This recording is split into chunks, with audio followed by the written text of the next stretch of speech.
Hey there, Assalamu alaikum. Wherever you are, hope you all are doing well by the grace of Almighty. So, ইতিমধ্যে তোমরা হয়তো আমার physics brush নিয়ে ক্লাসটা দেখেছো, আর না দেখলে দেখে ফেলো। আর আজকে আমরা যে টপিকটা পড়বো সেটা হলো কেমিস্ট্রি ফার্স্ট পেপারের সলিবিলিটি, দ্রব্যতা অ্যান্ড কনসেন্ট্রেশন, ঘনমাত্রা। সো আজকে আমাদের যা যা থাকবে একটা সিরিজ বানাবো আমরা, যেখানে আমরা পুরা যা যা পড়বো ওখানকার একটা ওভারভিউ দিব, যাতে তোমরা যখন টপিকগুলো পড়াবো তখন তোমরা যাতে জিনিসটা ভিজুয়ালাইজ করে ইজিলি বুঝতে পারো এবং তাড়াতাড়ি বুঝতে পারো। দেন আমরা ঘনমাত্রার কিছু টাইপস এন্ড কনসেপ্টস নিয়ে কথা বলবো, আর পাশাপাশি দু একটা ম্যাথ দেখাইতে পারি, আর দ্রব্যতার গুণফল যেটাকে আমরা কেএসপি বলতেছি, এবং টাইপ ওয়াইজ কিছু ম্যাথ দেখাবো। So let's start. সো বন্ধুরা, তোমাদের যাদের আমাদের টপিক নিয়ে কোনো আইডিয়া নেই, তারা যাতে সামনের টপিকগুলো ইজিলি বুঝতে পারো এবং ভিজুয়ালাইজ করতে পারো, তাই তোমাদের জন্য একটা সিরিজ তৈরি করা হলো। সো সিরিজে সবার আগে আমরা কি করি, আমাদের সবাইকে এদের ক্যারেক্টার সম্পর্কে জানতে হয়, তাই না? সো এখন আমাদের কাহিনীটা এক্সপ্লেন করার ট্রাই করি, এবং কাহিনী এক্সপ্লেন করার সময় আমি তোমাদেরকে আমাদের ক্যারেক্টারগুলোর নাম বলে দিব। সো ধর একটা সিম্পল জিনিস, তোমার মা তোমার ইফতারের সময় এক জগ শরবত বানাইছে। ওই এক জগ শরবত বানানোর পর তোমাকে বললো এক গ্লাস শরবত বানিয়ে দেখাও। এখন তুমি কি, তুমি হলো কোনো কাজের না, পুরো আমার মতো। সো তুমি তোমার মা তোমাকে ট্যাংও ঢেলে দিল, পানিও ঢেলে দিল। এখন তোমাকে চিনি কটুক দিতে হবে সেটা বলে নেয়। তো এখন তুমি কি করো, তুমি তোমার মায়ের দেয়া গ্লাসটা নিলা, তো ওখানে তো মা পানি দিছে, যে জিনিসটাকে আমরা কি বলবো, আমাদের ফার্স্ট ক্যারেক্টার কি, পানি, সেটা হলো দ্রাবক, সলভেন্ট। তো কি বলতেছি, সলভেন্ট। সো মা তোমাকে পানি দিল, দেন ট্যাং দিল। ট্যাংটা কি, আমার দ্রব। এই দ্রাবক আর দ্রব মিলে কি হয়েছে, সলিউশন। আর এখানে দ্রবটা কি, আমাদের সেকেন্ড ক্যারেক্টার, যেটাকে আমরা বলতেছি সলিউট। তো দ্রব আর দ্রাবক মিলে হচ্ছে আমাদের সলিউশন। বুঝতে পারছি, সেটা হলো দ্রবণ বা solution is equal two solute, যেটা হলো দ্রব প্লাস সলভেন্ট, যেটা হলো আমার দ্রাবক। সো এখন আমরা এখানে যে জিনিসটা ঢালতেছি সেটা হলো আমার চিনি, যেটা হলো এখানে আমাদের আরেক ধরনের দ্রব। এবং চিনিটা আমরা ঢালার পর আমরা টেস্ট করে দেখলাম শরবতটা, সেটা হলো আমার জিনিসটা আমার খুব কম মিষ্টি লাগছে। তো কম মিষ্টি লাগলে আমরা কি করবো, কম মিষ্টি লাগলে আমরা অবশ্যই আরো চিনি দেওয়ার চেষ্টা করবো। যেহেতু আমার এখানে আমার কটুক চিনি ঢালতে আমার কোনো আইডিয়া নাই, তো আমি আরো চিনি ঢাললাম। চিনি ঢেলে আবার টেস্ট করলাম, টেস্ট করে এবার পেলাম এটা মানে যত মিষ্টি লাগা দরকার ছিল এর চেয়ে বেশি মিষ্টি। তো এবার কি করবো, এবার আমার একটা সলিউশন লাগবে। আমার তো আগে আম্মু যেভাবে বানিয়ে দিচ্ছে আমার সেভাবে বানাতে হবে। তো আমি কি করলাম, এদিকে একটা জগ থেকে জিনিসটা ঢাললাম। ঢালার পর দেখলাম ঠিক সেম টেস্ট, মানে এখানে যে ঘনত্বটা ছিল এখানে কি ঘনত্ব। সো আমরা এই জিনিসটাকে যদি সাম আপ করে ঘনমাত্রা বলতে চাই, জিনিসটা কি ঘনমাত্রা, এর আগে আমার ঘনত্ব জিনিসটা লাগতে হবে। সো আমরা এমনি ঘনত্ব সূত্র বা ডেন্সিটি তো জানি, ভর বাই আয়তন, মানে প্রতি আয়তনে ভরের পরিমাণ। ঠিক তেমনই আমার ঘনমাত্রা হলো ঘনত্ব, যে যেখানে ঘনত্ব মাত্রা আমরা ম্যাথে করে থাকি 2⁶, যেখানে 6 হলো মাত্রা বা পাওয়ার। সো এখানে ঘনত্বের পাওয়ারটা। তো ঘনমাত্রা টার্মটা আমার অবশ্যই দ্রবণে ব্যবহার হয়ে থাকে। তো দ্রবণে ব্যবহার হয়ে থাকে, আমরা যে এখানে দ্রবণটা আছে, এখানে দ্রবণটা আছে ঢাললাম, এটা ঘনত্বটা কেমন সেই জিনিসটা প্রকাশ করার জন্য আমরা ঘনমাত্রা ব্যবহার করে থাকি। তো আমাদের ঘনমাত্রার জন্য আমার দ্রবণটাকে আমরা কি ধরি, একটা স্ট্যান্ডার্ড হিসেবে ধরে নিতে হয়। তবে এর জন্য কিছু প্যারামিটার আছে, যেমন মোলারিটি,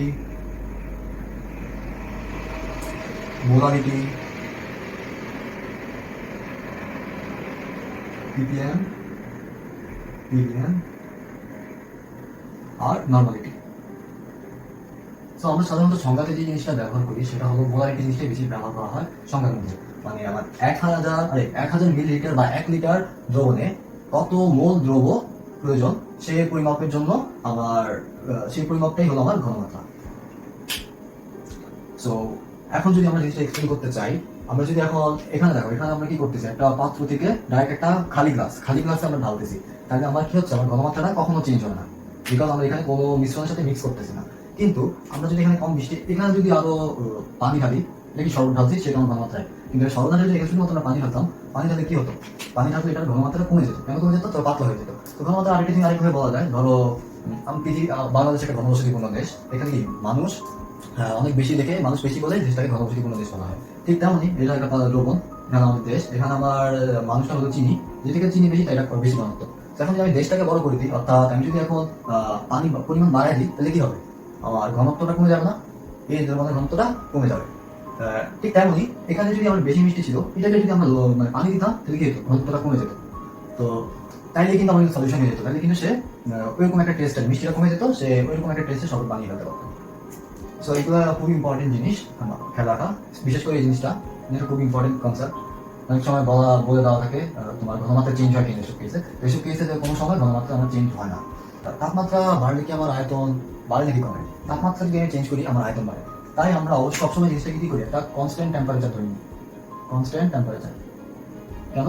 কনস্ট্যান্ট টেম্পারেচারে কি হয়, ধরো একটা অণু পরমাণু গুলো কি থাকে, একটা সলিড সাবস্টেন্সে অণু পরমাণু বা অ্যাটম এন্ড মলিকিউলস গুলো খুব কাছাকাছি থাকে। That means their intermolecular distance গুলা খুবই কাছাকাছি এবং এদের ইন্টারমলিকুলার অ্যাট্রাকশনও খুবই কাছাকাছি। এখন যদি আমি টেম্পারেচার দিই, এদের মধ্যে কি হয়, এদের মধ্যে কলিশন ঘটে। কলিশন ঘটার ফলে তাদের মধ্যে ইন্টারমলিকুলার অ্যাট্রাকশন কমে যায় এবং ডিস্টেন্স বাড়তে থাকে। তো আমি যখন একটা লিকুইড সাবস্টেন্সের মধ্যে টেম্পারেচার চেঞ্জ করবো, তখন কি হচ্ছে, এদের মধ্যে ডিস্টেন্সটা আগের তুলনায় বেড়ে যাচ্ছে, মানে কি হচ্ছে, এক্সপ্যানশন ঘটছে এবং আয়তন বাড়ছে। সো এখন যদি আমি টেম্পারেচার কনস্ট্যান্ট না ধরি, সো আমি একই সময় কিন্তু আমি ঘনমাত্রা এরকম পাবো, বিকজ কোনো সময় আমার আয়তন কমে যাচ্ছে, কোনো সময় আয়তন বাড়ছে, এবং আমার এটা কিন্তু পুরো আমার আয়তনের উপর ডিপেন্ড করতেছে আমার ঘনমাত্রাটা। সো আমরা টেম্পারেচারটা কনস্ট্যান্ট ধরবো। সো ধরো আমরা এখন এই যে আমরা কি ধরছি 1000, আমরা কি ধরছি 1000 মিলিলিটার অর 1 লিটার। এখন আমরা যদি এটাকে মিলিলিটারে প্রকাশ না করে আমরা যদি এটাকে 1000 গ্রাম বলি, তাহলে কেমন, 1000 গ্রাম দ্রাবক বা 1 কেজি। তো এই ক্ষেত্রে যে জিনিসটা হয়, 1000 গ্রামে দ্রবীভূত যদি ইয়ে কথা বলি, দ্রব্যের কথা বলি, তাহলে কি হচ্ছে, মোলালিটি এই টার্মটা হচ্ছে। এই টার্মটাতে তোমার প্লাস পয়েন্টটা কি, আমার মোলালিটিতে তোমার তো এখানে টেম্পারেচার ডিপেন্ড করতেছে না, তুমি একটা অ্যাকুরেট মান পাইতেছে। কি মান? মোলালিটি ইউজ করলে আমরা সবচেয়ে অ্যাকুরেট মান পাই। বা 90% আমরা বিশেষ করে টেম্পারেচারটাকে ফিক্স হলে আমরা মোলারিটিতেই করার ট্রাই করি। ম্যাথ, সব ম্যাথ আমরা মোলারিটিতে করি। আর অবশ্যই মনে রাখবো এটা আমার কিসে হবে, এটা আমার অবশ্যই দ্রবণের ক্ষেত্রে, এগুলো আমার দ্রবণের ক্ষেত্রে। তবে আমরা লঘু দ্রবণের ক্ষেত্রে ধরো 10⁶, 10⁹, এটা কি একটা বিশাল একটা সংখ্যা, 10⁶, 10⁹, parts per million 10⁶, parts per billion 10⁹। এইসব ক্ষেত্রে আমরা তোমার খুবই লঘু, ধরো একটা বিশাল বড় সাগর থেকে তুমি একটা লবণের কণার ঘনমাত্রা বের করতে চাই না, তাহলে কি আমার একটা বিশাল অংশের 1 ভাগ না। তো লবণ, তো এই জিনিসটাকে আমরা কিসে দিয়ে স্পেসিফাই করতেছি, এটা কিসের জন্য, লঘু দ্রবণের জন্য। তো এই তো আমাদের এপিসোড 1 থেকে এপিসোড 3 পর্যন্ত হলো আমার ঘনমাত্রা নিয়ে। এখন আসি আমরা সলিউবিলিটি। সলিউবিলিটিটা কি, দ্রাব্যতা। এটা এখন আমরা বোঝার ট্রাই করি।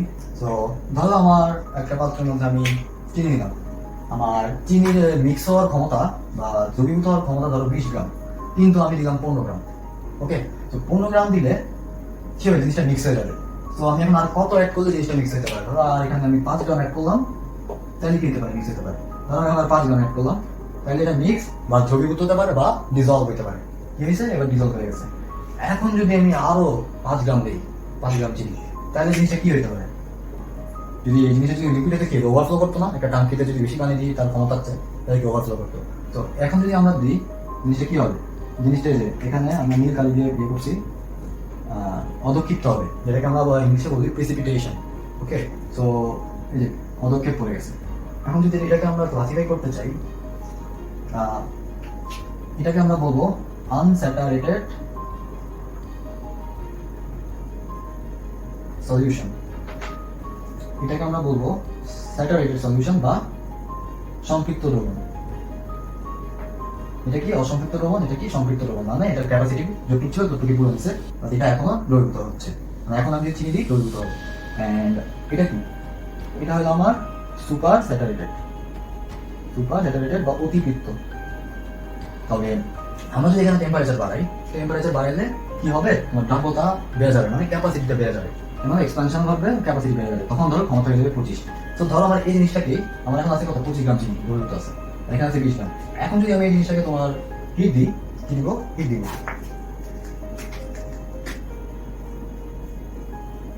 তো হিট দিলে কি হবে, হিট দিলে তোমার লেভেলটা বেড়ে যাবে, তাহলে আবার এটা কি হয়ে যাবে, এটা তোমার স্যাচুরেটেড হয়ে যাবে।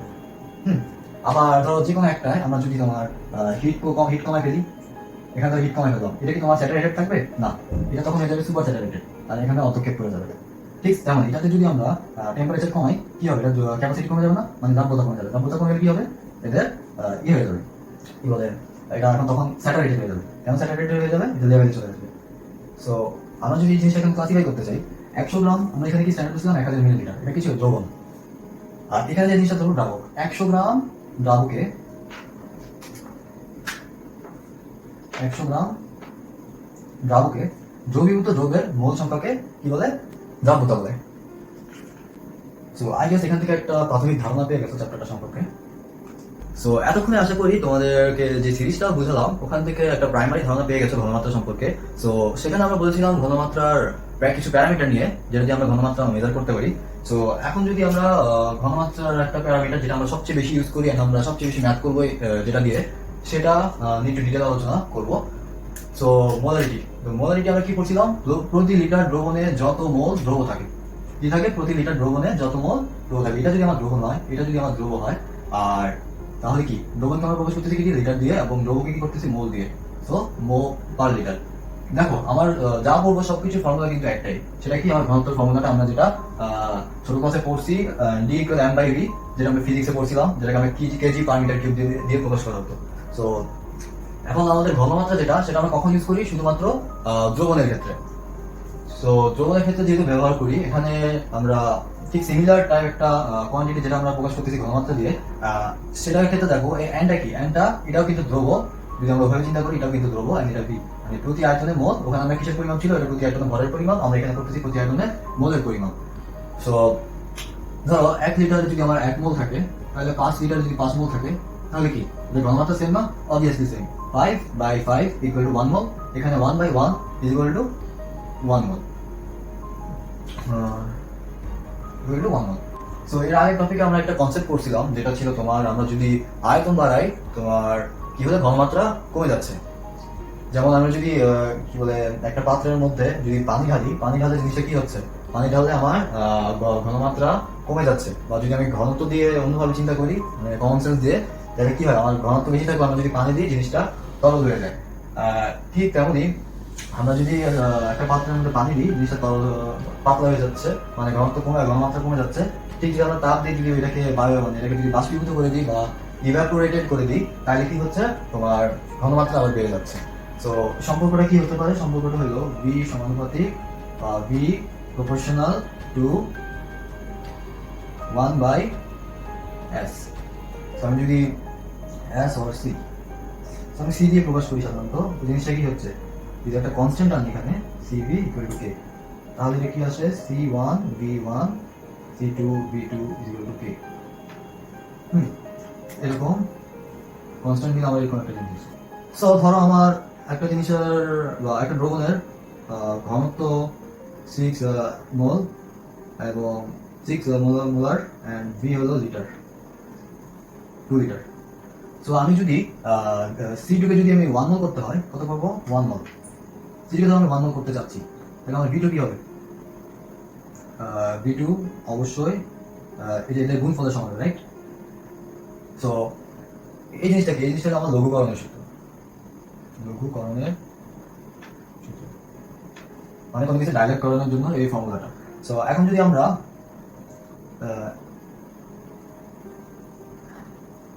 এখানে যদি ধরো আমরা 3 মোল, 2 লিটার, 5 মোল,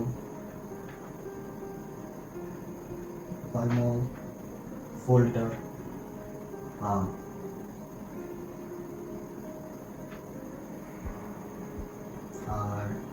2 মোল, 2 মোলার, সব মোলার হবে, 2 মোলার 3 লিটার যদি হয়, তাহলে জিনিসটা কি হচ্ছে, আমার কি টার্গেট, আমার টার্গেট হলো এদেরকে কিসে নেওয়া, 1 মোলে নেওয়া।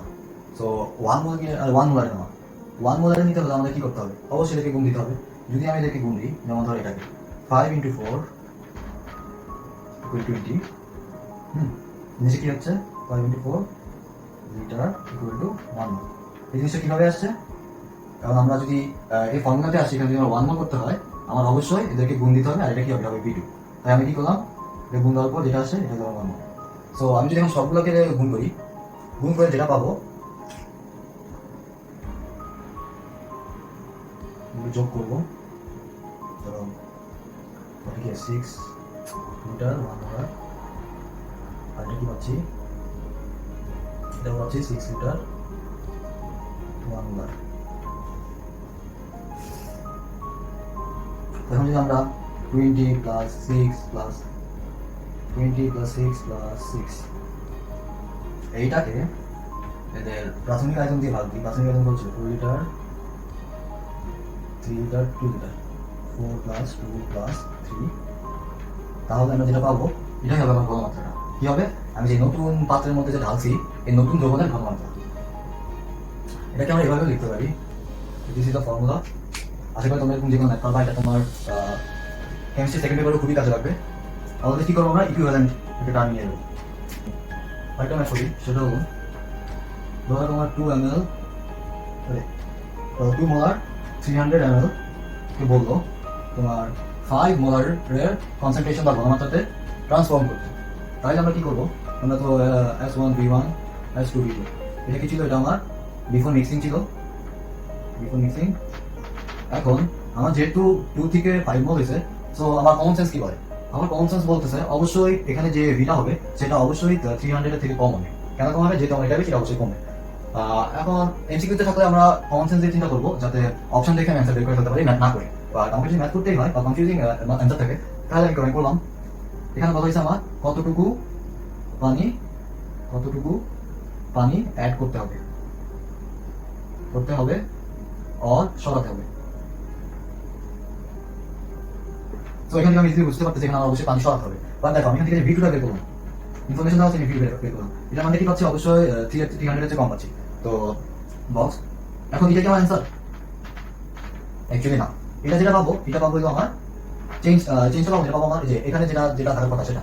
বাট এটা তো আমার কতটুকু সরাতে হবে, কতটুকু অ্যাড করতে হবে, এটা তো আমরা বের করতে পারবো না। যেহেতু এটা আমার বেশি, আমার কম, অবশ্যই এখান থেকে যদি আমি মাইনাস করে ধরে এটা 100 আসবো সাপোজ। সো আমি কি করবো, পানি সরাতে হবে, we need to remove 300 minus 100। এটা কিন্তু আমি ম্যাথ করি না, এটা জাস্ট একটা ধরে নিলাম আর কি, বোঝানোর জন্য। সো এটা গেল ইম্পর্টেন্ট কনসেপ্ট যেটা তোমাদেরকে বলছিলাম। ধরো এখান থেকে, ধরো এটা একটা জাগ থেকে তুমি এখানে ধরো 300 ml। এখন ধরো এখান থেকে তুমি এদিকে নিলাম 100 ml। এখন তুমি কি ডিরেক্ট V1 S1 যেটা করবা, এখান থেকে তোমার চেঞ্জ হবে ঘনমাত্রা আর কনসেন্ট্রেশন। আমি জানি তোমরা অনেকে সুন্দর করে S2 বের করে ফেলবা, বাট তোমাদেরকে যখন ইয়েটা এক্সপ্লেন করলাম, আমাদের কি বলে সিরিজটা এক্সপ্লেন করলাম, তখন কি বলছিলাম, যখন আমরা একটা জব থেকে একটা সর্বোচ্চ যখন একটা ইয়েতে থাকি, তখন কি আমার কনসেন্ট্রেশন চেঞ্জ হয়? মোটেও না। সো এখানেও চেঞ্জ হবে না। যদি এদিকে দ্রবণ থাকতো অলরেডি, তাহলে অবশ্যই চেঞ্জ হতো। বাট যেহেতু আমরা এখান থেকে নিচ্ছি, তাহলে কি চেঞ্জ হবে? মোটেও চেঞ্জ হবে না। এটা কিন্তু এই পাত্রে ছিল না, এটা কিন্তু এই 300 ml আমি 100 ml নিচ্ছি, কি নিচ্ছি 300 ml আমি 100 ml নিচ্ছি। বাট এখানে যদি 100 ml পানি এক্সিস্ট করতো, তাহলে অবশ্যই আমার কি হতো, অবশ্যই আমার ঘনমাত্রা কমে যেত। এর মধ্যে তোমাদের একটা ভালো আইডিয়া হয়ে গেছে মোলারিটি নিয়ে। এখন আমরা ঘনমাত্রার আরেকটা প্যারামিটার হলো মোলারিটি, তা নিয়ে আলোচনা করবো।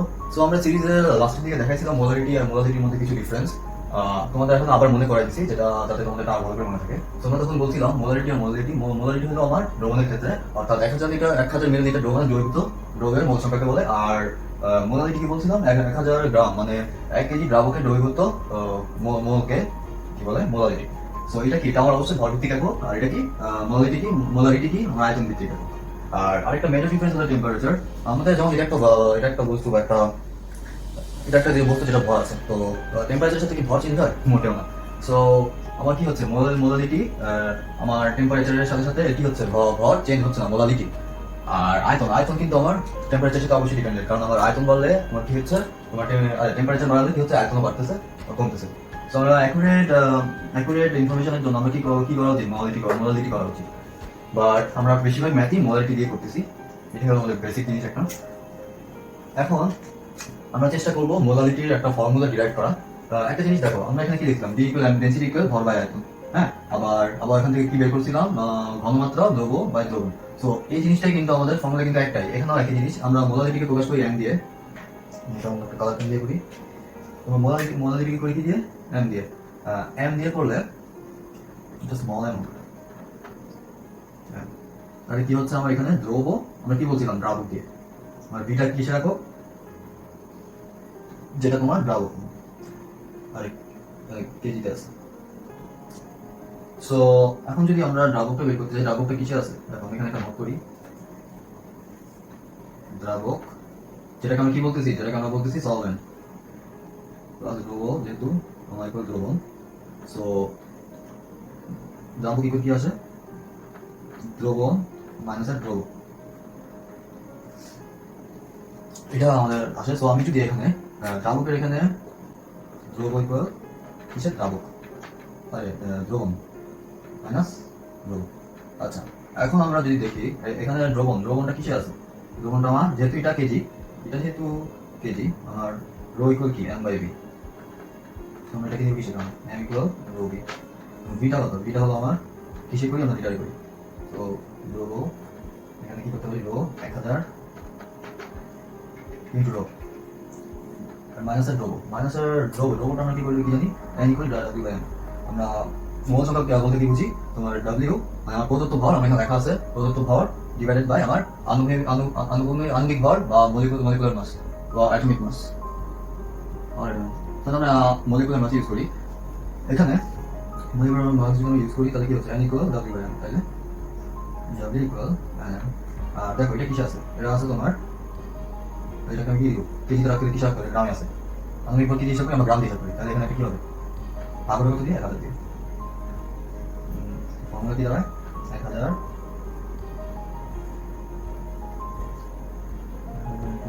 ওকে, এটা আমার কি সূত্র, মূলত সূত্র ক্লিয়ার। সো আমরা দেখবো ঘনমাত্রার আরেকটা প্যারামিটার যেটাকে আমরা বলতেছি ppm বা ppb। এটা খুবই একটা ফ্যামিলিয়ার টার্ম কেমিস্ট্রিতে। ppm এন্ড ppb মানে কি, parts per million or billion. আচ্ছা, এখন কোয়েশ্চেন হলো আমরা কখন ppm আর ppb ইউজ করি। এটা আমরা ইউজ করি লঘু দ্রবণের ক্ষেত্রে। ধরো একটা সমুদ্রের থেকে তুমি একটা লবণের একটা কণার ঘনমাত্রা বের করতে যাচ্ছ, তো অবভিয়াসলি আমরা কি জানি n equal c by v। So পুরো সমুদ্রের মধ্যে পুরো সমুদ্র থেকে যদি শুধুমাত্র আমরা একটা লবণের কণা উঠাই তাহলে আমার কি হবে, দ্রাবক, আমরা কি জানি দ্রবণ ইকুয়াল দ্রব প্লাস দ্রাবক। সো পুরা এটা যদি দ্রব হয়, এটা যদি দ্রাবক হয় তাহলে কি হচ্ছে, দ্রবটা আমার নেগলিজিবল না, ওটা আমাদের খুবই কম। সো আমরা দ্রবণ ইকুয়াল কি লিখতে পারি, দ্রাবক, রাইট। সো এই লঘু এই ঘনমাত্রা কি হবে, খুবই কম হবে। তো এইসব ক্ষেত্রে আমরা ppm ppb ইউজ করি। চলো আমরা এটাকে একটা ফর্মুলাতে ডিরাইভ করি। আমরা যা বললাম এখানে ফর্মুলা কিন্তু একটাই, দেখো এখানেও কিন্তু আমরা সেই সেম জিনিস অ্যাপ্লাই করতে পারবো। c ইকুয়াল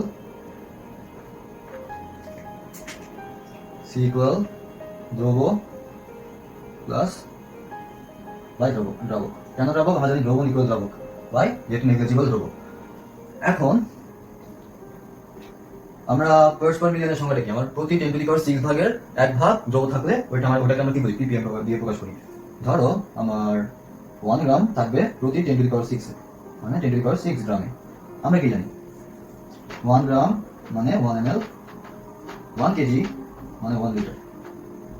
সো এখন যদি আমরা একে উপরে নিয়ে আসি 10⁶ গ্রাম নিচে 1, এটাকে আমরা কিসে রাখতে যাচ্ছি, 1 গ্রাম। এখন এটাকে আমরা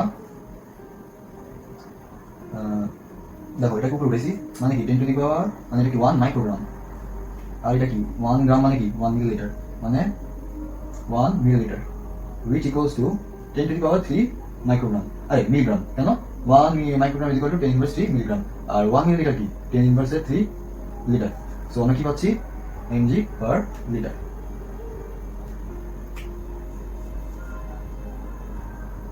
তো দেখো কি সুন্দর করে আমরা এখান থেকে এখানে চলে আসতে পারছি।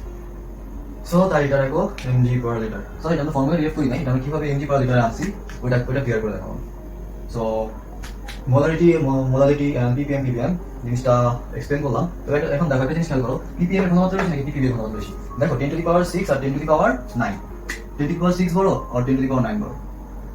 তোমার এখানে কি লাগছে 10⁹ বড়, বাট আমার কি হয়, আমার দ্রাবক এসে চলে যায় নিচের দিকে, তাহলে কি হয় 10⁹ এটা কি হয়ে যায় আমার ব্যস্তানুপাতিক, বা এটা কি ডেনোমিনেটরটা কই চলে যায় তোমার হরের দিকে বা নিউমেরেটরের দিকে, তাহলে কি এটা ছোট হয়ে যায় না 1/10⁹। সো এটা ছোট, সো আমার তার ঘনমাত্রা অবশ্যই বেশি হবে। ppb ইউজ করি আমরা আরো লঘু দ্রবণের ক্ষেত্রে। তো এখন আমরা কিছু ম্যাথ করবো, ppm থেকে ঘনমাত্রাটা কনভার্ট করা আর ঘনমাত্রা থেকে এটা কনভার্ট করা। তো ধরো আমার 2 ml 2 লিটার সোডিয়াম হাইড্রোক্সাইডের ppm নিতে বলবো। তো এখানে আমার কনসার্ন কি, আমার কি কনসার্ন 2 লিটার হওয়া উচিত, চিন্তা করে দেখো। আমার এটা মানে কি, এটা মানে আমার মোল পার লিটার, এখানে আমাদের কিসে কনভার্ট করতে হবে, এটা আমাদের mg পার লিটারে কনভার্ট করতে হবে। সো mg পার লিটারে কনভার্ট করতে হলে আমার কি লাগতেছে, মোটেও লাগতেছে না। এটা দিয়ে দিব অনেক সময় তোমাদেরকে কনফিউজ করার জন্য, বাট অ্যাকচুয়ালি তোমার কোনো দরকার নাই। সেখানে আমি ppm নিতে চাই, তাহলে কি করবো, mole per litre 2 mole equal to কি 2 মোল পার লিটার। এখন তো আমার কি আছে, n দেওয়া আছে, n equal w by n। আমার কি লাগবে, গ্রামে, গ্রাম লাগলে কি হবে, n। আমরা কি করি, তোমাদের করতে করতে মুভ করে যাবে, কখন তুমি গুণ করবা কখন তুমি ভাগ করবা। সো 2 × 40 গ্রাম পার লিটার। এখন আমার কি গ্রাম, এখন এটাকে কিছু নিব আমি বড় একক থেকে ছোট একক নিব, মানে বড় ইউনিট থেকে আমি ছোট ইউনিটে নিচ্ছি। বড় ইউনিট থেকে ছোট ইউনিটে নিলে আমার কি করতে হবে? অবশ্যই বড় ইউনিট না বড় বড় করতে হবে, মানে গুণ করতে হবে। সো আমার কি আছে 80 ইন্টু 10 টু দি পাওয়ার 3, এটা কিসে গেছে সেটাকে, এটাই হলো আমার পিপিএম। এখন যদি আমি উল্টা কাজটা করতাম, 80 ইন্টু 10 টু দি পাওয়ার 3 কে পিপিএম কে আমি এসে নিতাম, কি বলে ঘনমাত্রা নিতাম, মানে মোলার এককে নিতাম, তাহলে কি করতাম? ঠিক অপোজিট জিনিস। এটা আমাদের আমার ইন্টি পার লিটার, এখানে কিছু নিব, এখানে নিব তোমার গ্রামে নিতে হলে কি করতে হবে? আমার 10 টু দি পাওয়ার 3 দিয়ে ডিভাইড করতে হবে। কত হয়? 40 আর 80 গ্রাম পার লিটার। এবার এটিকে আমাকে মোল লিখে করতে হবে, মোল আর গ্রাম পার লিটার, মোল পার লিটার, মানে 2m। দেখো এটা আর এটা সেম। সো আমাদের করা মেথড কারেক্ট। অনেক সময় পার্সেন্টেজ নিয়ে ম্যাথ থাকে, তো পার্সেন্টেজের সাথে মোলারিটির একটা সম্পর্ক স্থাপন করবো। তো ধরো আমার 19.6% দেওয়া আছে, যদি কিছু না থাকে আমরা কি ধরে নিই, এটাকে স্ট্যান্ডার্ড ধরে নিব। আর সাধারণত দেওয়া থাকে W/B আর যে কোনো একটা আমার দেওয়া থাকে। এখন জিনিসটা কি? তো এটা যদি আমরা কি বুঝতেছি, আমরা এটা মানে বুঝতেছি এটা আমার দ্রবণ, আরে দ্রবণ, তাহলে আমার যে জিনিসটা কি করে, আমার 100 গ্রাম দ্রবণে আছে 19.6, 100 গ্রাম 1 মিলিলিটার বলি, যেহেতু আমার মোলারিটি নিতে হবে। 100 মিলিলিটার দ্রবণে 19.6 গ্রাম আছে, আর 1000 1 মিলিলিটার আছে, তো এত 19.6/100 আর 1000 মিলিলিটার মানে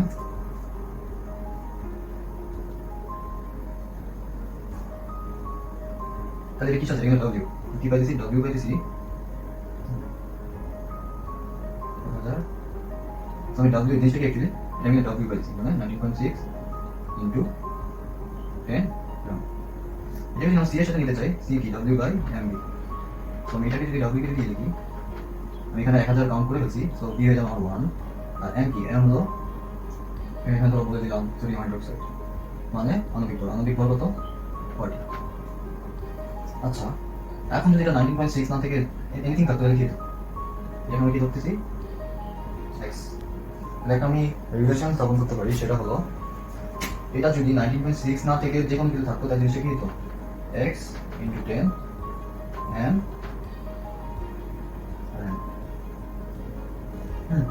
এটা দ্বারা আমার ফর্মুলা।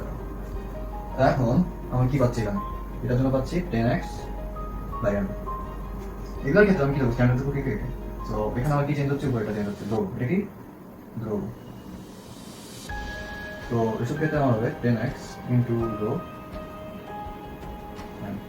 এখানে কি চেঞ্জ হচ্ছে?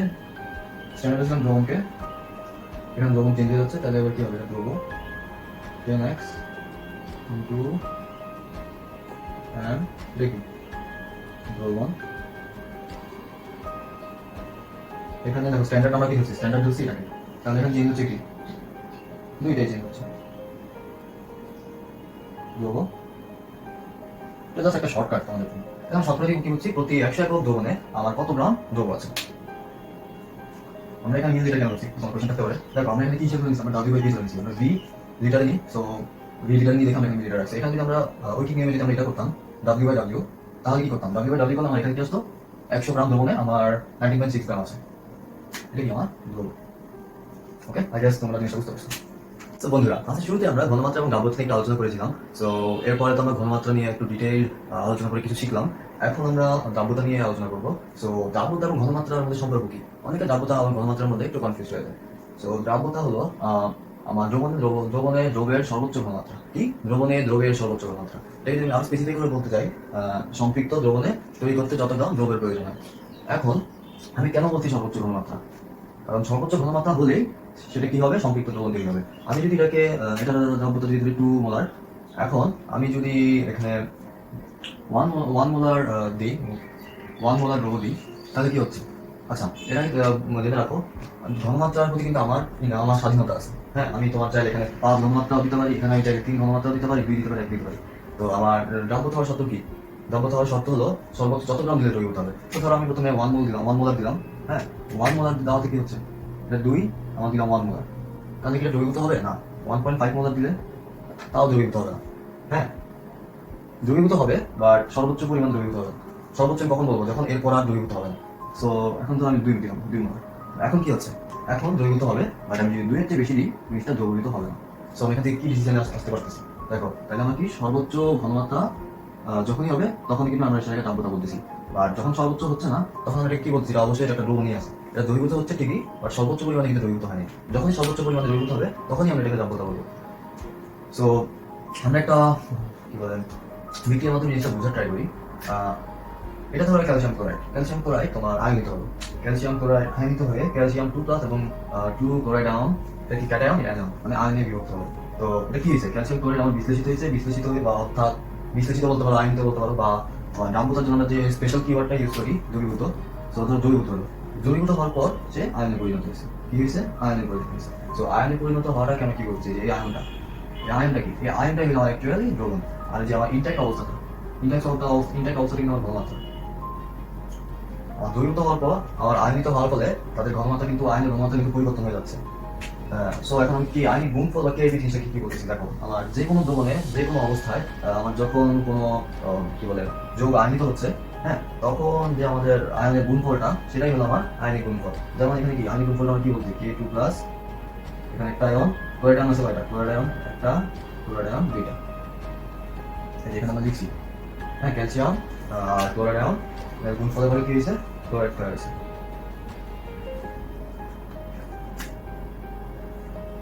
এখন আমাদের যে সর্বোচ্চ ঘনমাত্রা আমরা বললাম, এখন যদি আমি বলি দিই সম্পৃক্ত দ্রবণ, তাহলে জিনিসটা কি বোঝাচ্ছে? তাহলে জিনিসটা আমার বোঝাচ্ছে আমার এখানে সর্বোচ্চ ঘনমাত্রার আয়ন দ্রবীভূত হয়ে গেছে। হ্যাঁ, এখন এরপর আয়ন দিলে আমার দ্রবীভূত হবে না। তাহলে জিনিসটা কি? তাহলে জিনিসটা আমার হয়ে যাচ্ছে কি? কেএসপি। কেন কেএসপি? কেএসপিটা কেন ফিক্সড? দেখো, এর চেয়ে বেশি আয়ন কি আমার দ্রবীভূত হওয়া পসিবল? কারণ আমার এটা ম্যাক্স, ক্যাটায়ন ম্যাক্স, আমার অ্যানায়নও ম্যাক্স। এর চেয়ে বেশি কি আমার আয়ন দ্রবীভূত হওয়া পসিবল? মোটেও না। ম্যাক্সের পর কিছু পসিবল হয় না। তাই আমার কেএসপিটা অলওয়েজ ফিক্স থাকে। এখন এখন আমরা যদি সম্পৃক্ত অবস্থা যদি না থাকে, আমাদের যে কোনো একটা অবস্থা হয়, আমরা যদি দেখি কেএসপি গ্রেটার দেন কেআইপি, তাহলে কি জিনিসটা কি তোমার কি বলে অদক্ষেপ পড়বে বা দ্রবীভূত হবে? মানে সম্পৃক্ত নাকি অসম্পৃক্ত? এটা হবে আমার অসম্পৃক্ত। ধরুন আমরা 2টা আয়ন, এবার ধরুন আমরা টেস্ট করলাম, টেস্ট করার পর দেখি আমার গুণফলটা বরাবর কেএসপি কেআইপি হয়ে গেছে। তাহলে আমি কিসে যেতে পারি? আমি ডিসিশনে যাইতে পারি যে তারা কি বলে, তারা একটা সম্পৃক্ত দ্রবণ। কেন সম্পৃক্ত দ্রবণ? কারণ আমার যে আয়নগুলো ছিল, আমি টেস্ট করে দেখলাম। আবার কেএসপি তো আমার আগে বের করা থাকে, আমার এটা ফিক্স থাকে। বাট কেএপিটা যে বের করলাম, কেএপি বের করে দেখলাম এটা সমান। মানে আমার এখানে যে আয়নটা ছিল, এটা অ্যাকচুয়ালি সর্বোচ্চ পরিমাণে ছিল। সর্বোচ্চ পরিমাণে থাকার ফলে, অর্থাৎ সর্বোচ্চ ঘনমাত্রায় ছিল, থাকার ফলে কি হয়েছে? এটা কেএসপি কেআইপি সমান হয়ে গেছে। হ্যাঁ, তাই তারা সম্পৃক্ত দ্রবণ। এখন যদি তুমি কোনোভাবে দেখলা কেআইপি, আমরা টেস্ট করার জন্য যে জিনিসটা নিলাম, ওখানে যদি দেখি বাই চান্স কেআইপি বেশি, মানে আয়নিক গুণফলটা বেশি, তাহলে কি হবে? তাহলে দেখো, এই আমাদের এই কাহিনীটা, আমি যদি 2 মোল থেকে 2.5 মোল নিই, হ্যাঁ, তাহলে কি হচ্ছে? জিনিসটা অতিরিক্ত না? তো এর বেশি তো সে দ্রবীভূত হতে পারতেছে না। তাহলে কি হবে? এটা অদক্ষেপ করে যাবে। এই 5 মোল অদক্ষেপ করে যাবে। তাহলে কি হইতেছে? আমার এখানে অদক্ষেপ করবে, যেটাকে আমরা অতিবৃত্ত বলে থাকি বা সুপার স্যাচুরেটেড বলে থাকি। এটা তোমার আনস্যাচুরেটেড আর কি স্যাচুরেটেড। তো জিনিসটা যদি আমি সাম আপ করতে চাই, ধরো তোমার ক্লাসে 50 জন স্টুডেন্ট আছে। কয়জন স্টুডেন্ট? 50 জন। এখন ডেইলি অ্যাটেন্ডেন্স কি তোমার সব 50 জন প্রেজেন্ট থাকে? থাকে না।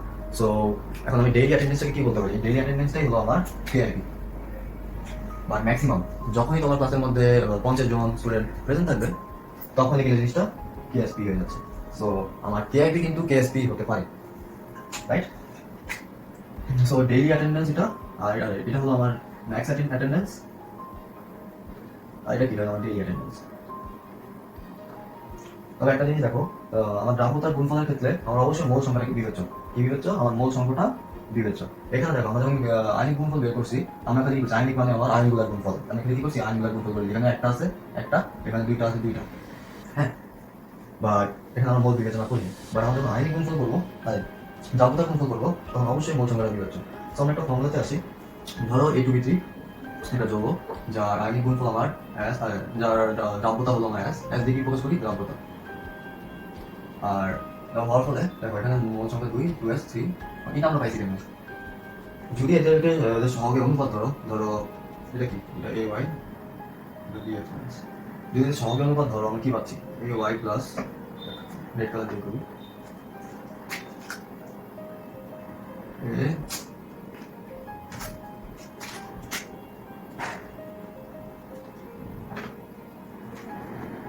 ay plus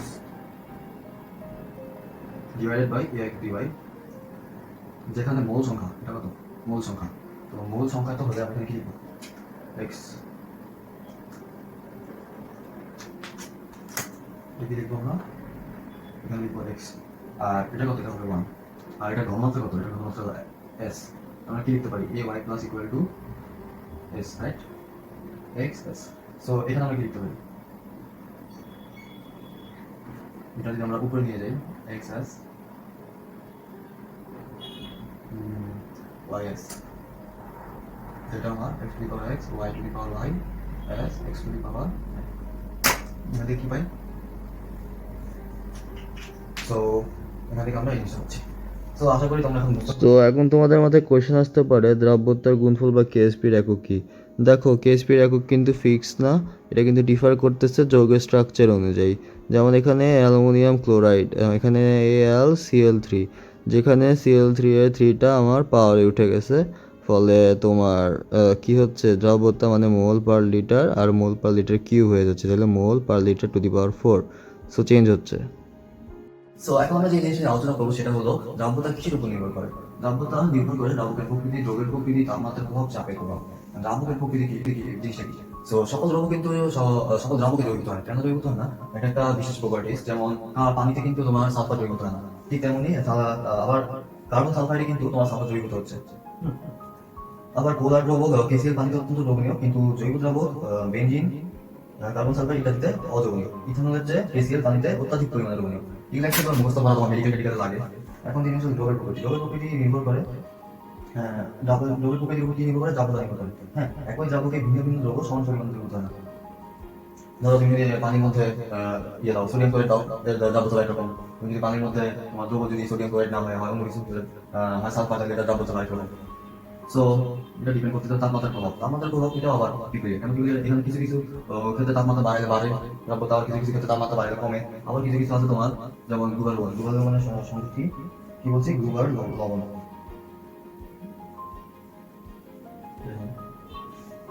এটা কি করে, এটা হলো তোমার 32.4 পর্যন্ত এবার বাড়ে, দেন এত বাড়াটা কমে যায়, দ্রাব্যতা কমে যায়। সো এটা আমার দ্রাব্যতা হিসাবে কমে যাচ্ছে। কেন বলবে, বিকজ তার ভিতরে কিন্তু পানি আছে। আমি যখন টেম্পারেচার বাড়াইতেছি, হ্যাঁ এই যে অনাদ্র, এটা কি অনাদ্র, এটা আর্দ্র, এই আর্দ্র এখানে ভেজা, এটা কি হচ্ছে অনাদ্র হয়ে যাচ্ছে। তো আর কি হচ্ছে এবার এই জিনিসটা কেন করতেছে, দেখো আর্দ্র ক্যালাসে অনাদ্র ক্যালাসে পরিবর্তন হওয়ার কারণে।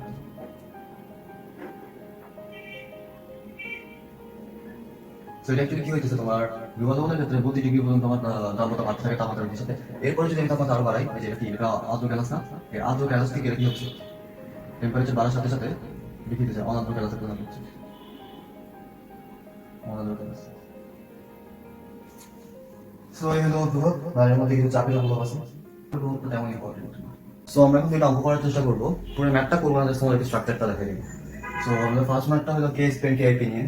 সো আমার এখানে কি দেওয়া আছে, KSP দেওয়া আছে জিঙ্ক হাইড্রোক্সাইডের, আর আমার এখানে দুইটা পাত্র আছে যেখানে জিঙ্ক সালফেট আছে এবং সোডিয়াম হাইড্রোক্সাইড আছে। তো জিঙ্ক সালফেট আর সোডিয়াম হাইড্রোক্সাইড যদি মিক্স করি, আমার জিঙ্ক হাইড্রোক্সাইডের KIP কি হবে ওটা আমার বের করতে হবে। দেন আমি KIP and KSP এর সাথে দুইটা কম্পেয়ার করবো, যদি আমার ইকুয়াল হয় তাহলে তো সম্পৃক্ত বা স্যাচুরেটেড, ইকুয়াল না হইলে গ্রেটার KSP যদি আমার গ্রেটার দেন হয় তাহলে অসম্পৃক্ত, আর KSP যদি আমার লেস দেন হয় তাহলে কি আমার এটা অতিবৃত্ত বা সুপার স্যাচুরেটেড। তো এখন দেখি আমার জিঙ্ক সালফেট আমার কি দরকার, জিঙ্ক 2+ আয়ন দরকার আর 2 হাইড্রোক্সাইড দরকার। কি দরকার, জিঙ্ক 2+ দরকার, এটা দরকার আর এটা দরকার। সো আমরা জিঙ্ক হাইড্রোক্সাইডটা হচ্ছে কিভাবে, zinc 2+ 2 hydroxide, so zinc hydroxide. So আমরা এখন মিশ্রণে জিঙ্ক 2+ এর ঘনমাত্রা বের করবো। হ্যাঁ, যে জিঙ্ক 2+ এর ঘনমাত্রা কিভাবে বের করবো, আগে ছিল কত, এটা হলো বিফোর, আমরা পড়ছিলাম তোমাদেরকে লঘুকরণের সূত্রটা বা ডাইলেশন সূত্র যেটা যাই বলো।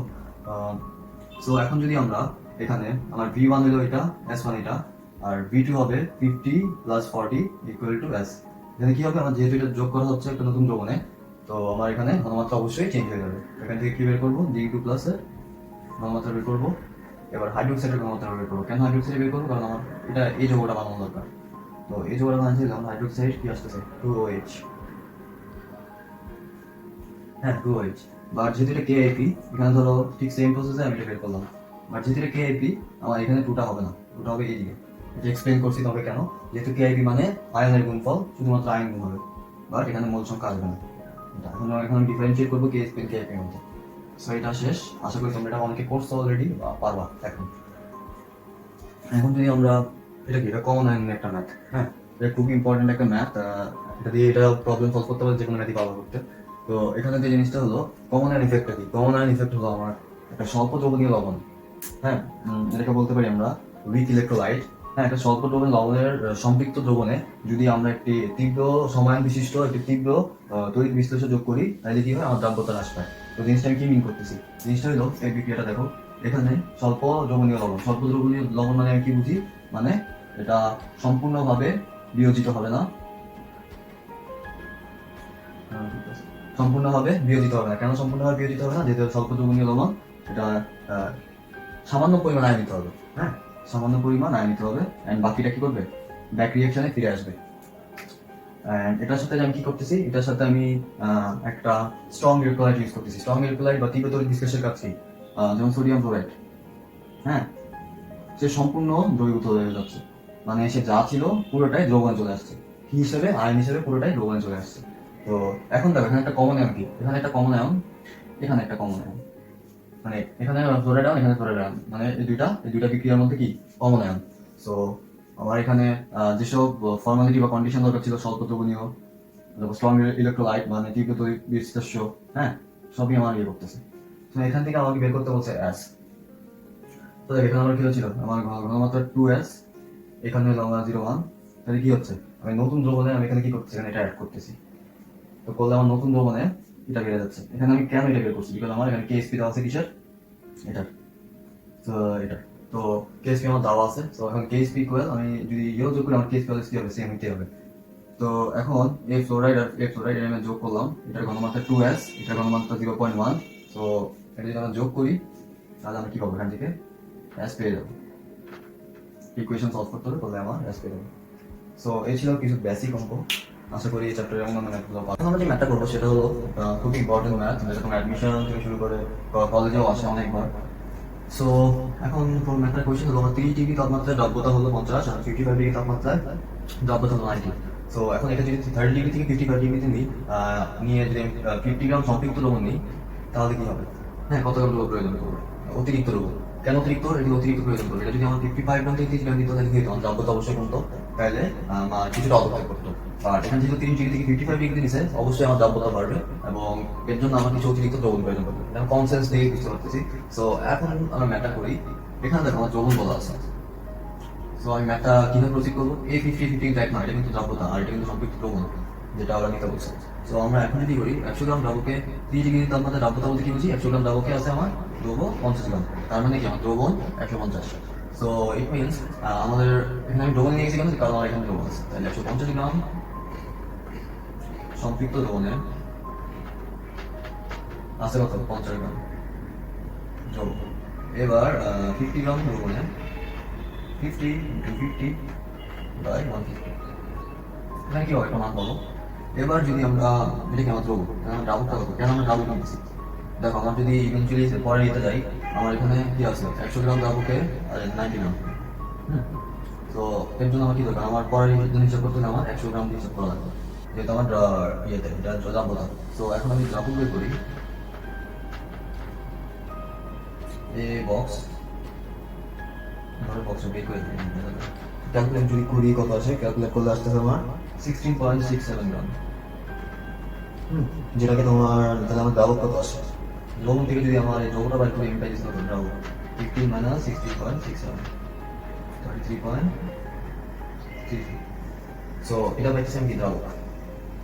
তাহলে আমার এবার 100 গ্রামে আছে কত, 100 গ্রামে আছে 90, আমি যে এটা পাইছি 33.33 আছে 90 into 33.33 into ডিভাইডেড বাই 100, কত আছে 29.97 গ্রাম। তাহলে আমার অতিরিক্ত দ্রব্য কত? অতিরিক্ত দ্রব্য দেখো, আমি যদি এখন টেম্পারেচার বাড়াই, আমার এখন দরকার কত? আমার অতিরিক্ত দ্রব্য দরকার কত দরকার? অতিরিক্ত, এটা কি আমার অতিরিক্ত?